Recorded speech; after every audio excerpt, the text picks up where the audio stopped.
تجرد نفس ناطقه.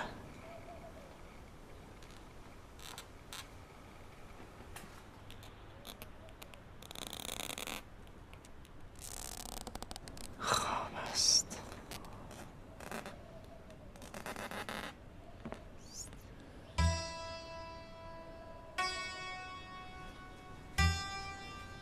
بشین دخترم.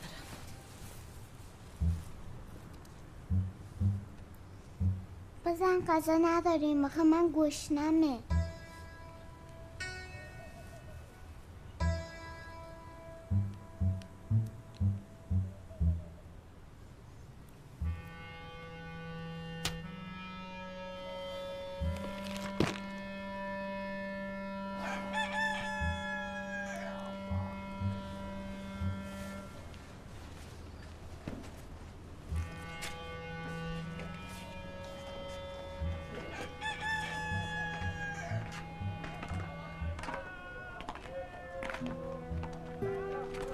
کمکم یا خدا کمکم کن بمیرم تو رو خدا عاجزم.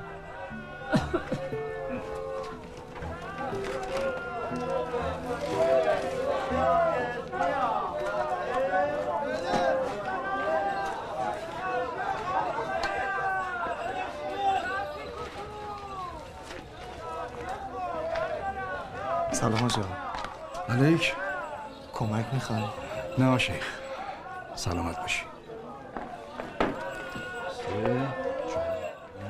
موزه زیادی نمیخوام، 1-2 سکه کافیه. میبینی که یه قرچمو بشه دارم کفایت میکنه.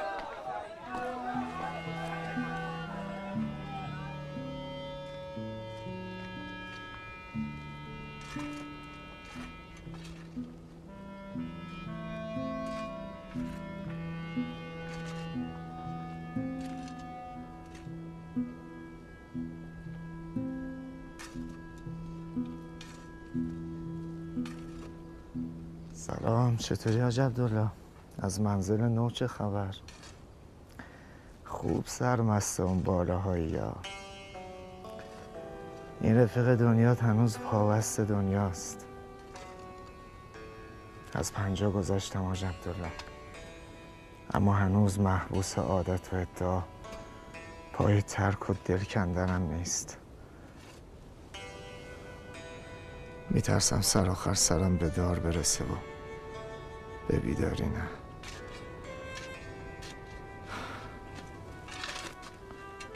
بگذاریم.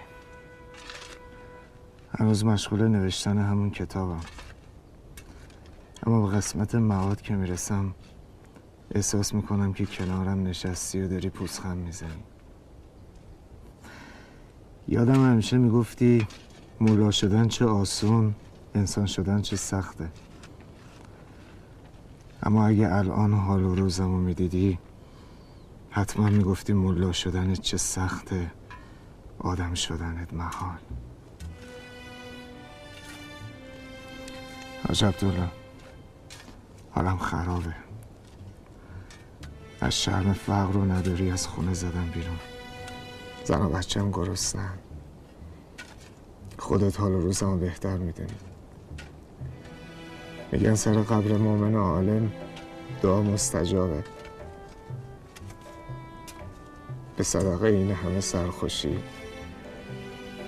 یه دستگیری از این رفیقت بکن.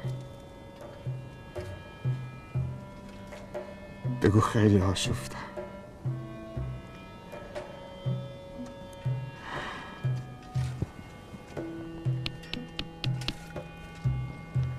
اللهم صل علی محمد. اعوذ بالله من الشیطان الرجیم. بسم الله الرحمن الرحیم. الحمد لله رب العالمین. ایاک نعبد و ایاک غیر المغضوب علیهم. اللهم صل.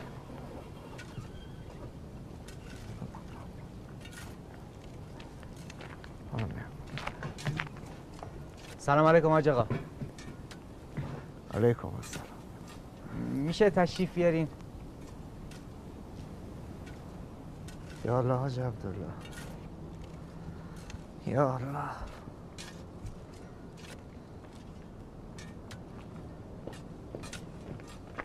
بله اخوی در خدمتم. والا عرضم به حضور شما که این بنده خدا گوشه راه افتاده بود. بله خدا رحمتش کنه. خدا رحمتش. انگار قریبه اینجا. بله ما دیرتر رسیده بودیم سگا پارش کرده بودن. بله دلمون نیومد رهاش کنیم. بله. بعیده که مفلس و در راه مونده باشه. رخت و لباسش به گدا بیچاره ها نمیخورد. عجب. بله.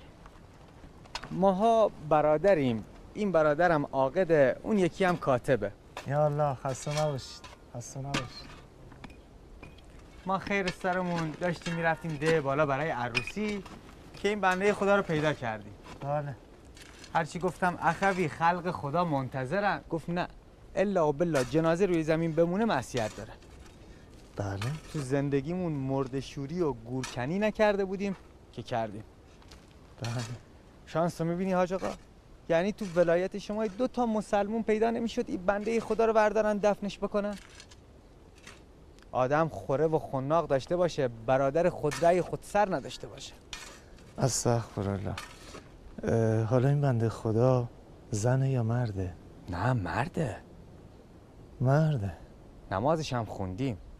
تنها مونده دفنش که خدا شما رو برای ما فرستاد که اگه زحمتی نباشه شما مرحمت کنید و دفنش کنید. نه اخوی آخه کار من نیست، من حاج که آقا، نمیتونم. گناه داره، دستش از دنیا کوتاهه، بو میفته. ما خیلی دیرمون شده، مردم منتظرن. لابد دیگه الان از فحش دادن خسته شدن، دارن لعن و نفرین میفرستن بهمون. شما یه مرحمتی بکن، اجرتونم محفوظه. لا اله الا الله. باش، دست شما هم درد نکنه که تا اینجا آوردیم. خدا خیرتون بده. خیلی ممنون، خدا عوضتون بده. بفرمایید. خیر پیش، به سلامت. خدا حافظ. خدا نگهدارت.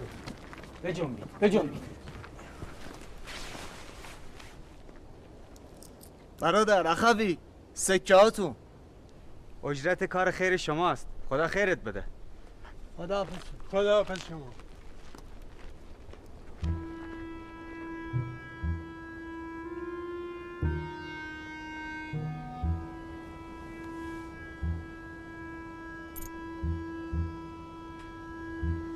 بسم الله.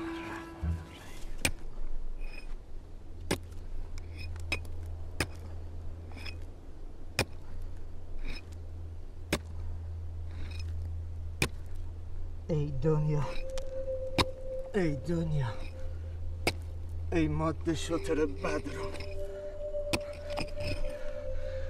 خب سوار تو زمین زدی و رفتی. آدم یه عمر برای دنیا حلال حرام کنه، جنازش رو زمین بمونه، سگا بیان سراغ لاشش، برای خاک کردنش منت سرش بزنم. خدایا خودت دریاب، منو از عقد این عروس 1000 داماد در بیار. همچنان در بند خود بودی که بودی. مولا مهدی، از کجا میدونی که فردا کی تو رو میخواد خاک کنه؟ چه خوب گفت مولام، دنیا تو رو 3 طلاقه کردم که در آن رجوعی نیست. آه دنیا، دنیا،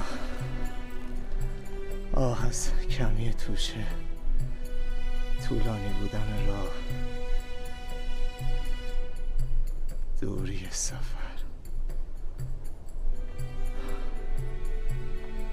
سختی و عظمت ورود. وای، الهی نظر تو بر نگرده. یا الله.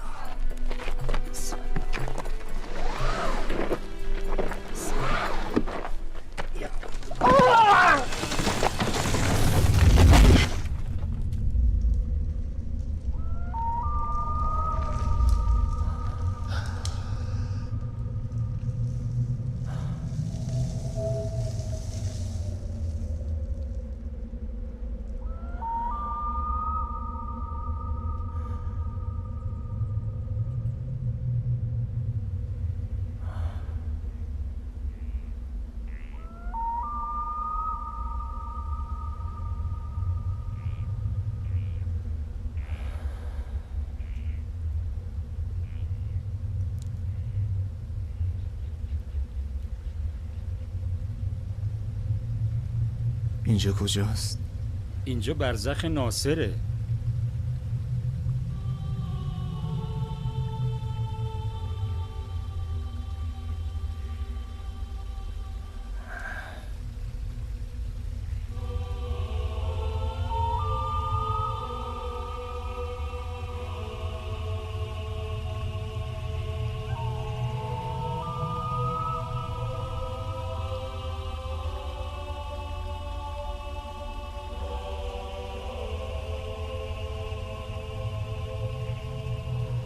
تو مردی؟ نمیدونم. شاید مردم. من مردم؟ اون قصر بزرگو میبینی؟ نه، من چیزی نمیبینم. چشات هنوز عادت نکرده. پس نمردی. من کاظمم، پسرعموی ناصر. ما قوم و خویش ناصری. اومدیم دلداریش بدیم از وطن جدید نترسه. اونی که اون وسط نشسته ناصره. میشناسیش؟ نه. خودت بدرقش کردی. نه، من نمیشناسمش. چرا انقدر به هم ریخته است؟ ترس از دیدن اون چه که تا با حال نمیدیده. تو نمیترسی؟ خب به نظر من هر چی هست دیگه. و هستی تو هر لباسی که هست آشناست.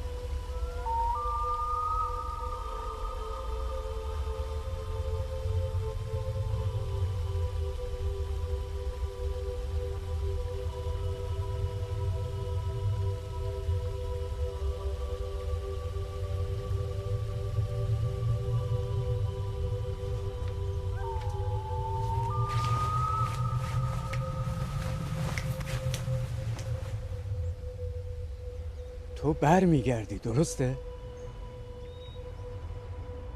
شما کی هستی؟ من ناصرم برادر. خوشحالم که میتونی برگردی. ببینم اینجا کجاست؟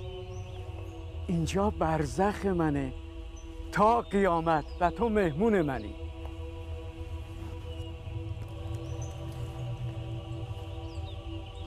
من به تو مدیونم مؤمن.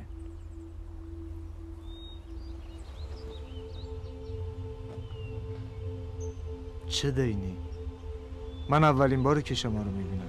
روزی که قرار بود بیام اینجا غریب بودم و تنها. کسی از قوم و خویشام نبودن که بدن منو دفن بکنن. یادته؟ کی بود؟ انگار خیلی وقت گذشته، نه؟ به زمان دنیا بیش از 1000 سال. عجب. آدم اینجا که میاد فکر میکنه از اول اینجا بوده، اما خواب بوده حالا بیدار شده. عمر دنیا در حد یه خواب کوتاه میشه. ببینم پیرمرد، اینجا اوضاع چطوره؟ خوبی؟ خیلی خوبه. از هر نعمتی که تصورشو بکنی، هر چیزی بهترینش اینجاست. اما من یه دینی به گردنمه، یه اشتباه که حال و روزمو خراب کرده. کاش در دنیا آدم بهتری بودم. کاش بیشتر لا اله الا الله گفته بودم. کاش بیشتر سبحان الله گفته بودم.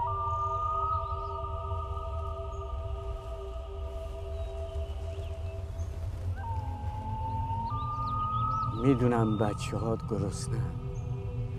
این کیسه برنج رو در عوض خدمتی که برام کردی براشون ببر.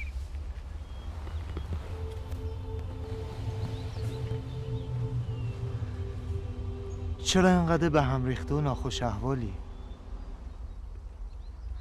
چرا صورتت اینطوری شد؟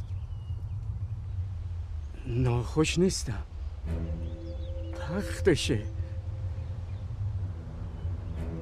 وقت چی؟ وقت رفتن. طبق سنگین از آهن که روی سرم میذارم. انقدر سنگینه که گردنم میشکنه و تا مچ پا توی زمین فرو میره. بعد روی سینی آهن جوشان میریزن که دردم سینی رو سوراخ میکنه و سر منو تو خودش آب میکنه. بوی سرخ شدن و بریان شدنشو احساس میکنه. 1000 بار آرزوی مرگ میکنه اما نمیمیرم.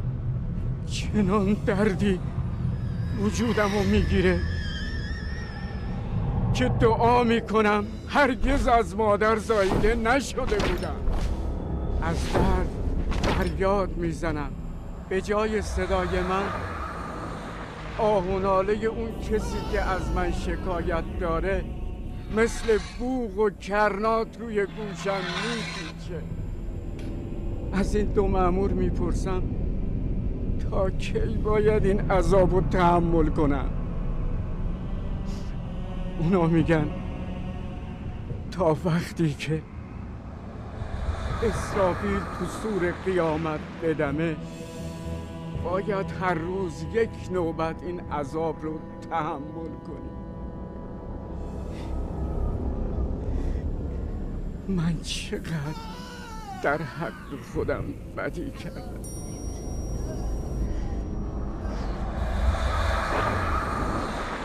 چرا؟ تجسم چه عمل صحیحی که ازتون سر زده؟ به خاطر داوری نابجا، قضاوت باطل، زبونی که به ناحق حکم کرد. اگه برگشتی بامیه فروش طبق به سر و تو بازار داره میچرخه، ازش حلالیت بطلب. بگو نیم سکه هم مال تو بود. بگو نیم سکه هم مال تو بود. راضیش کن. التماست میکنم. التماست.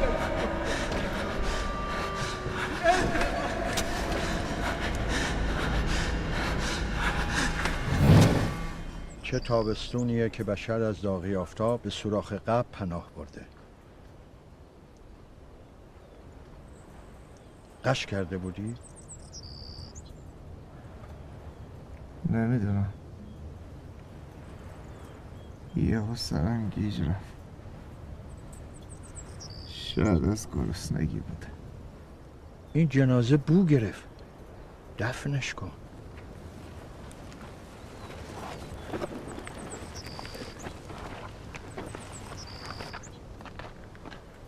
آقای پیرمرد صبر کن. الان چه وقتیه؟ چیزی به غروب نمونده. تو کی اومدی اینجا؟ وقتی اومدی من کجا بودم؟ من از دور جنازه رو که دیدم اومدم جلو. دیدم اون پایین کیفور نشستی. هر چی صدات کردم جواب نمیدادی. من چیزی نشنیدم. معلوم بود تو عالم دیگه ای سیر میکردی.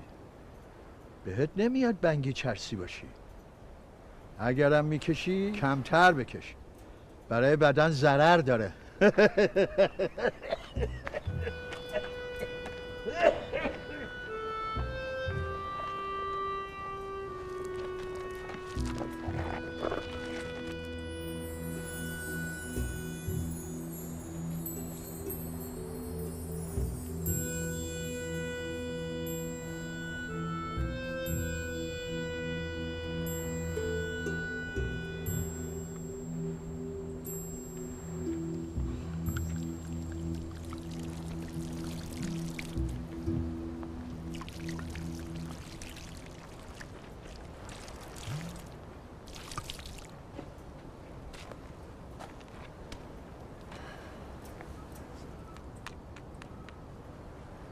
اللهم صل علی محمد.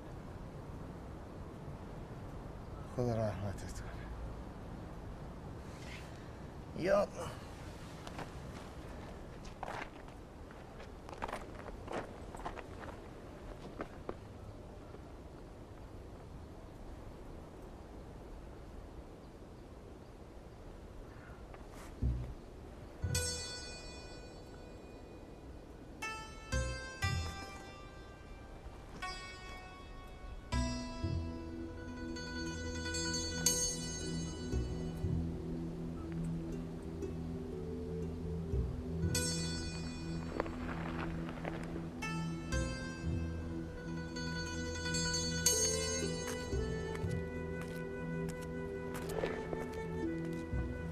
آهای پیرمرد بیا.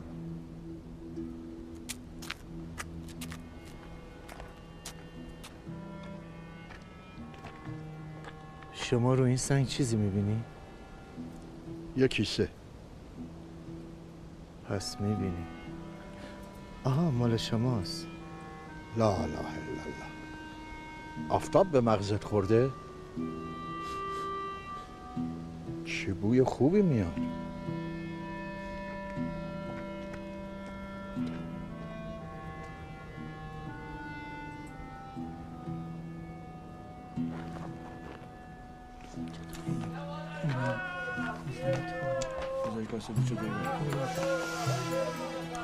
چه خوشی.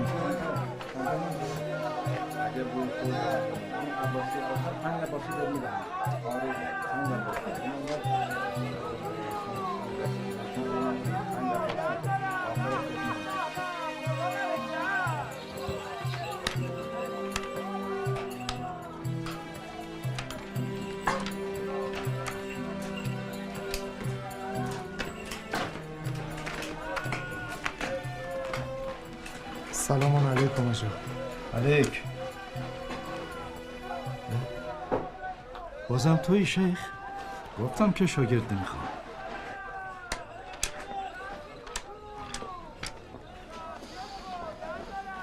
چتری این کیسه برنج شما برای من صدقه فرستادی؟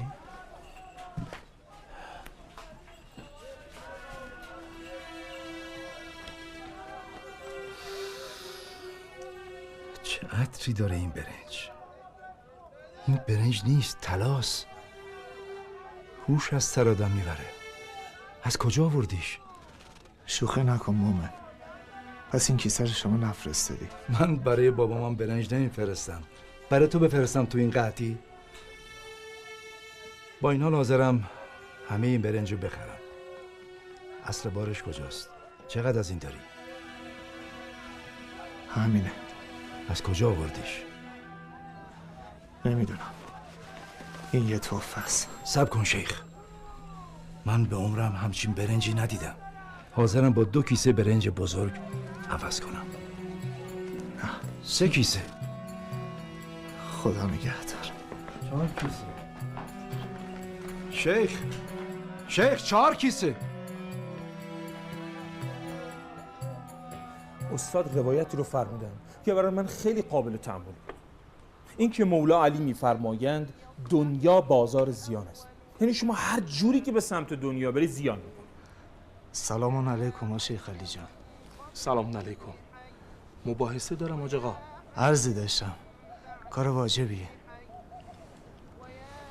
من شرمندم. خدمتتون میرسم. عذر میخوام. یا الله. مخلصم حاج آقا. خوش آمدید. عرض ادب. بزرگوارین. زدر درا و شبستان ما منور کن. باشه کار مهمی دارم. عجله دارم. در خدمتتون هستم. یا الله. جهان دوش کجا بوده ای؟ خبریه؟ این چشم و گوشمون بسته است. دماغمون که باز حاج آقا. جان شیخ علی تو این قحطی رو نداری. این بوی عجیب غریب از کجاست؟ آخ که روحم جدا شد از افسار جسم. شیخ علی اینقدر سر به سرم نذار. کار فوری دارم. نه دیگه حاج آقا. تا نگید نمیشه.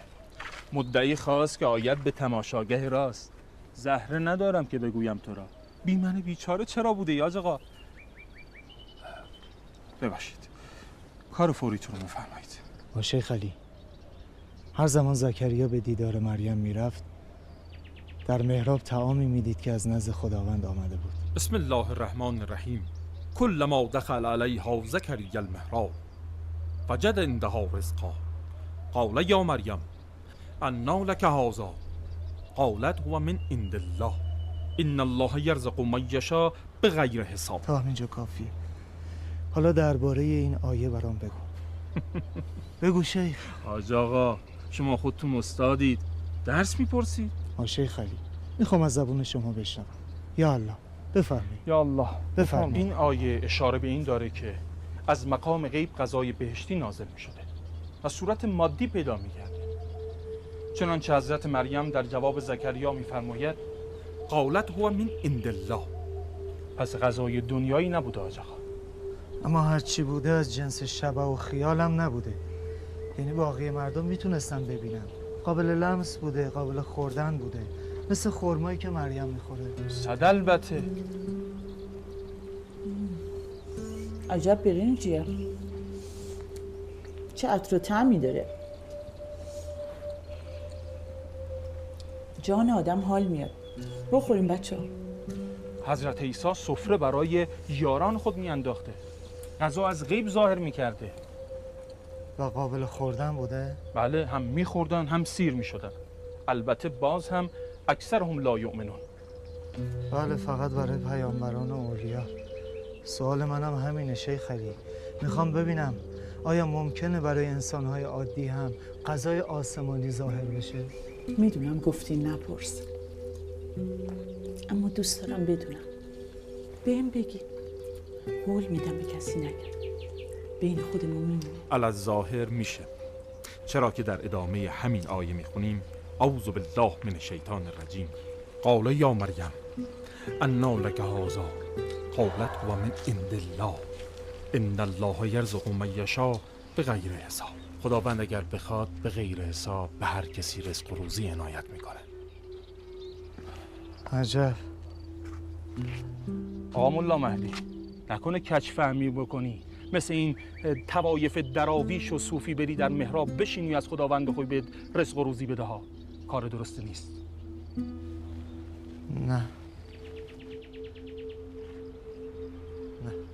کجا حاج آقا؟ کار مهمتون همین بود؟ آقا ملا مهدی، لا اله الا الله. هرچی خیره انشالله پیش میاد.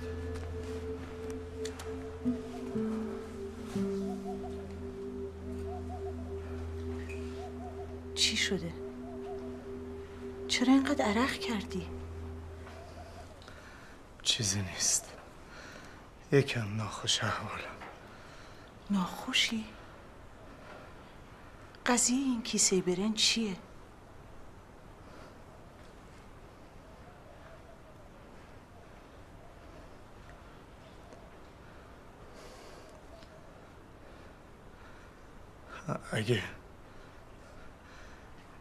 اگه قول بدی بین خودمون بمونه، رازیشو بهت میگم. چه رازی؟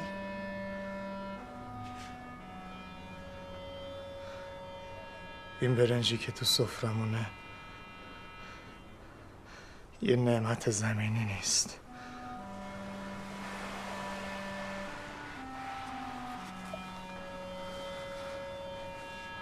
نمیفهمم. هر برنجی از زمین در میاد. زمین این برنج با زمینی که رو اون راه میریم فرق میکنه. مهدی جان، گرسنگی بهت فشار آورده. بیا غذا بخور. آسیه، بله. از کیسه برنج چقدر برداشتی؟ نصفشو. برو یه سر به کیسه بزن. برو.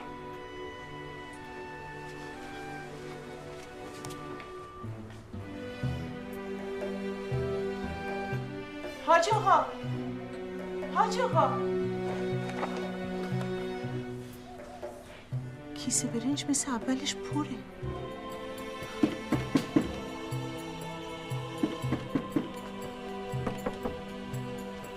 یا الله.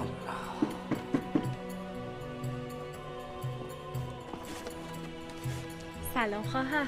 سلام هانیه جان. سلام علیکم. سلام علیکم، خوش آمدین. بفرمایید. چه خبرها خواهر؟ سری به ما زدین. تو رو خدا ببخشید، هر کاری کردم جلوی خودم رو بگیرم نتونستم. اومدم ازت بپرسم چی پختی که انقدر خوشبوه؟ راست میگه، به من بگو. از کجا خریدین؟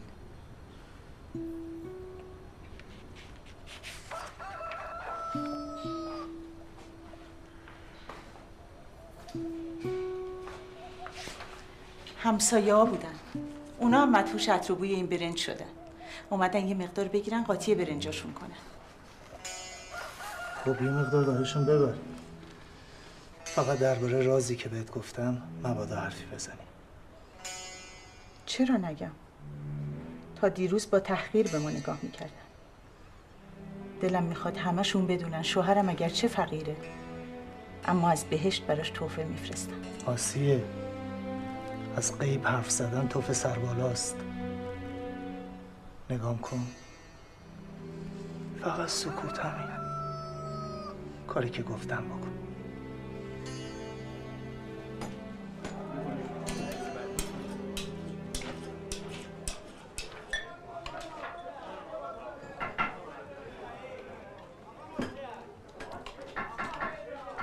با کی کار داری حاج آقا؟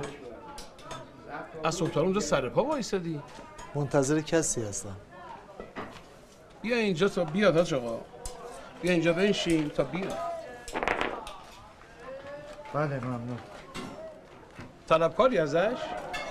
ای بابا طلب چی؟ خب معمولا طلبکارا اینجوری کمین میکنه. یه چند لحظه بشین حاج آقا. من بگم بچه‌های چایی برات بیارم. ممنون.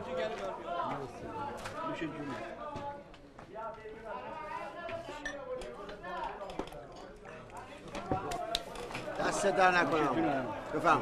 نوش جونه. خدا خیرت. بامیه بدم. بامیه. بامیه رش بخور. بامیه بدم. بامیه. بامیه. بامیه بدم. برادر. بله. بفهم. سلام علیکم. سلام آقا. بامیه بدم خدمتتون. نه با خودت کار دارم. در خدمتتون. بفهم. ببینم شما بامیه فروشی؟ نه آجا. مرغ و خروس می‌فروشم. بامیه هست دیگه. نه منظورم اینه که تو این بازار فقط شما بامیه و حلوا میفروشی؟ آقا اگه خریدار بامیه هستی بفرما ولی مزاحم کسب و کارمون نش. اون سینی رو بذار پایین. کار واجبی. لا اله الا الله. بساط نهی از منکر راه انداز. اصلا حوصله ندارم آجی. از چی باید نهی دیروز یکی هم لباس شما پیله کرده بود الا بالله روی بامیه ایسی بکش مگس روش نشینه. خب حالا بکش. من یه سوال دارم. بذار زمین که نمیشه ولی اینجا پهلو میشه. ببینم شما از کسی ناراحتی اخوی؟ ناراحت؟ نه. برای چی ناراحت بشم؟ یعنی از کسی کینه‌ای به دل نداری؟ عصبانی نیستی؟ نه آقا کینه ندارم. ناصر میشناسی؟ ناصر؟ کی هستی ناصر؟ ناصر نامی که به شما ظلم کرده باشه. حاج آقا بامیه ها خشک میشه. اگه کار نداری ما بریم رد زندگیم. به من پیغام داده که اون نیم سکه مال شما بوده.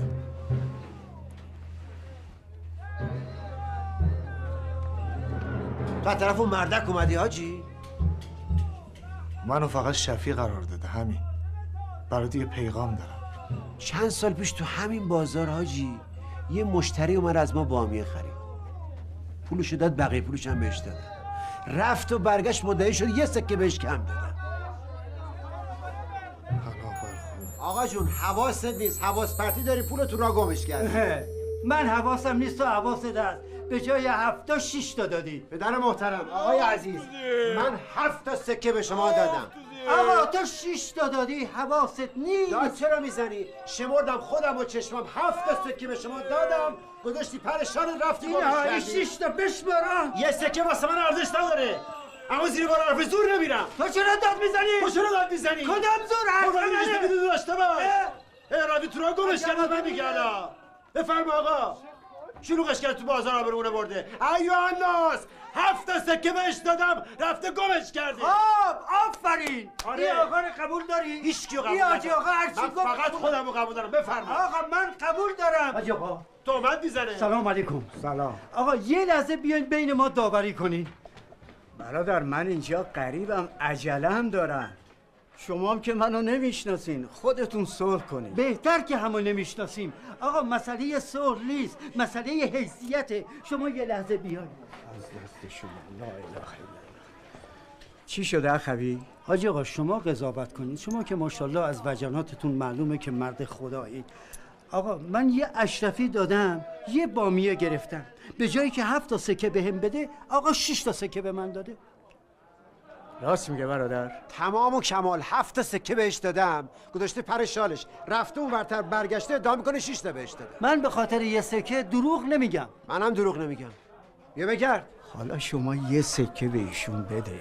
من 100 تا سکه تو جوب میندازم اما پول ناحق به کسی نمیدم. آقا کدوم ناحق؟ اگه 7 تا سکه داده بودی میگفتم 7 تا سکه دادی. آخه درست نیست 2 تا مؤمن به خاطر یه سکه با هم جر و بحثشون بشه. مسئله یه سکه نیست، مسئله تهمتیه که به من زده. برادرا من این ریش سفید و گرو میذارم، یه کلم حرف میزنم، تقاضا میکنم رو حرف من حرف نیاری. نه 7 تو نه 6 تو، وسط میگیریم 6 تا و نصفی. شما نصفی سکه به ایشون بده، حال قضیه رو تمومش کنیم بره. نصف چیو بدم؟ میگم 7 تا دادم. اگه منو حکم کردین همونی که گفتم، صلوات بفرستین تموم بشه بره. اللهم صل علی محمد و آل محمد. باشه میدم اما راضی نیستم. بگیر. به جهنم. دیدی که حق به حق دار رسید؟ خیلی خوب تموم شد به همین راحتی. درست نیست 2 تا مؤمن به خاطر مال دنیا همدیگر رو بکوبن. تموم شده رفت.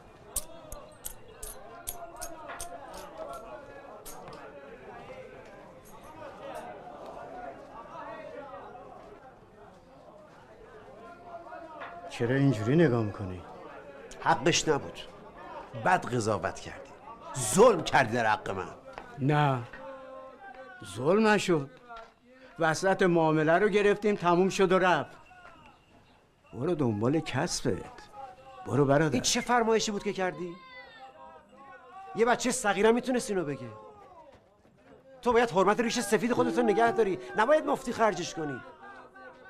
تو با این حرفت منو دوست کردی، نیم سکم بهم بدهکاری، اگر نه مدیونی. استغفرالله، بدهکارم شدیم؟ انقدر چش سفیدی نکن. پیش خودم گفتم حواس پرتی و اشتباه بین 2 تا مومن شر را انداخته، اما حالا میبینم نه، کاسب اگه خدا ترس باشه انقدر به خودش مطمئن نیست. برای نیم سکه یه پیرمرد 90 رو با بچه صغیر یکی نمیکنه.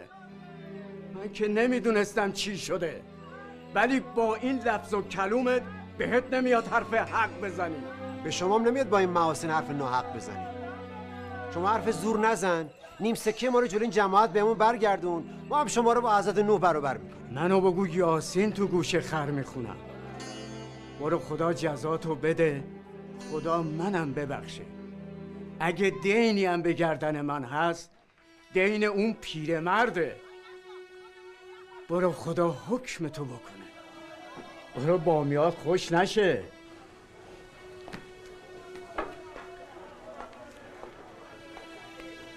میرم اما ازت نمیگذرم.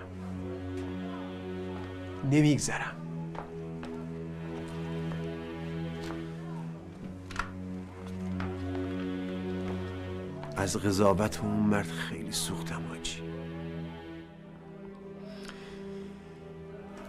خار و خفیفم کرد. بله. به خاطر همین آدمی که اینقدر کوچیکم کرد تا قیام قیامت نمیبخشمش. استغفرالله. حالا اگه من تقاضا کنم با هم جایی بریم لطف میکنیم بیاین؟ زیاد وقتتون رو نمیگیرم. چی بگم؟ آخه میدونی چی حاجی؟ باش، فقط با این بامیاره جای خنک بزنم. بله ممنون. بسم الله. بسم الله. بیا.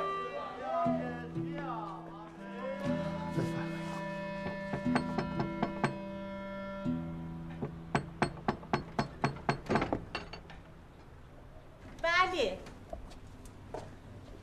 اومدم.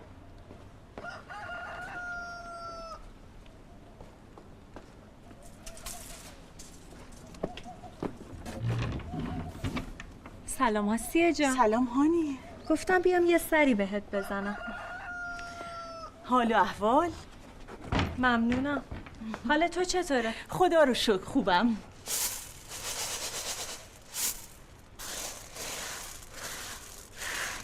خب هانیه جان چه خبر؟ راستش خواهر، من از دیشب تا حالا دارم به این برنجه فکر میکنم.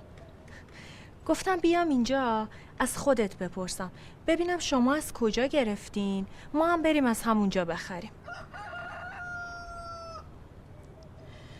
خب میدونی ما نخریدیم.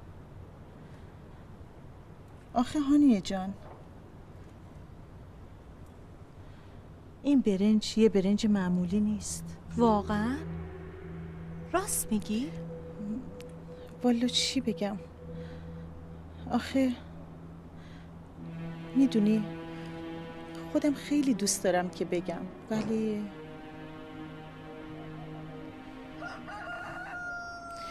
خب شوهرم ازم خواسته به کسی چیزی نگم. ای بابا، یه برنج که دیگه این حرفا رو نداره. تو که منو میشناسی، من همسایتم. ببین من دهنم قرصه بهت قول میدم به هیچ کسی هیچی نگم. آره ولی خب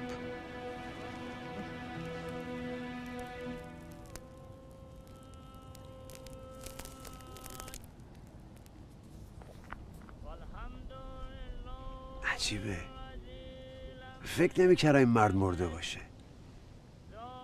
اصلا فکر نمی‌کردم بخوام اسمشو دوباره بشنوم. هنوز از دستش عصبانی هستی؟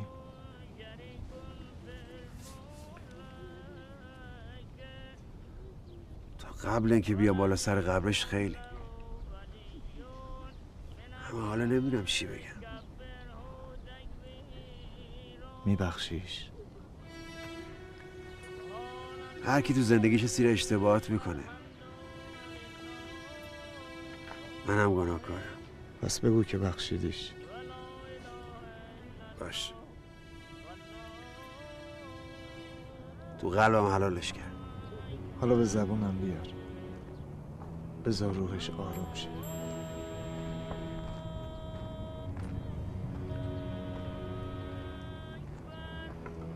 باش.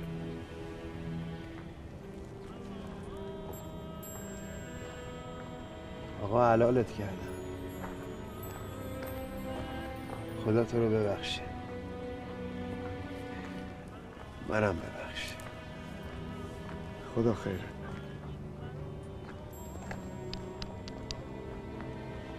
اللهم صل. گفتی اومده بود به خوابتون؟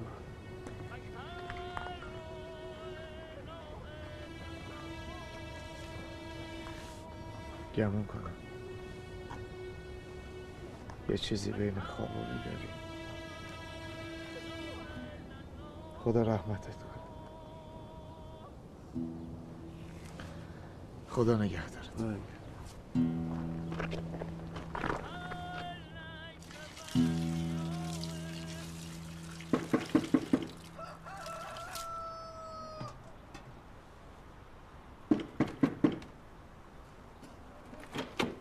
سلام پسرم.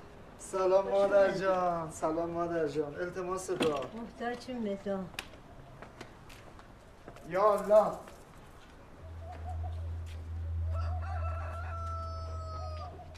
یا الله. چی شد آسیه؟ چرا گریه میکنی؟ خدا منو بکشه آقا، خدا منو بکشه. میگم چی شده؟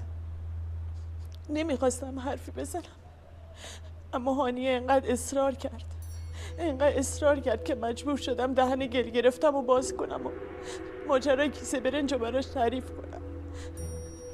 عجب. استغفر الله ربی. وقتی برگشتم خونه از کیسه برنج اثری نبود، حتی یه دونه برنجم نمونده بود. بله، هر که را اسرار حق آموختند مهر کردند و دهانش دوختند. حالا از افشای این راز نتیجه هم گرفتی؟ چی؟ این که افشای راز کردی. مسخرم کرد. گفت از بس گشنگی کشیدی سودایی شدی یا هزیون میگی. من چیکار کردم آقا؟ من چیکار کردم آقا؟ خدا حافظ. کجا میری؟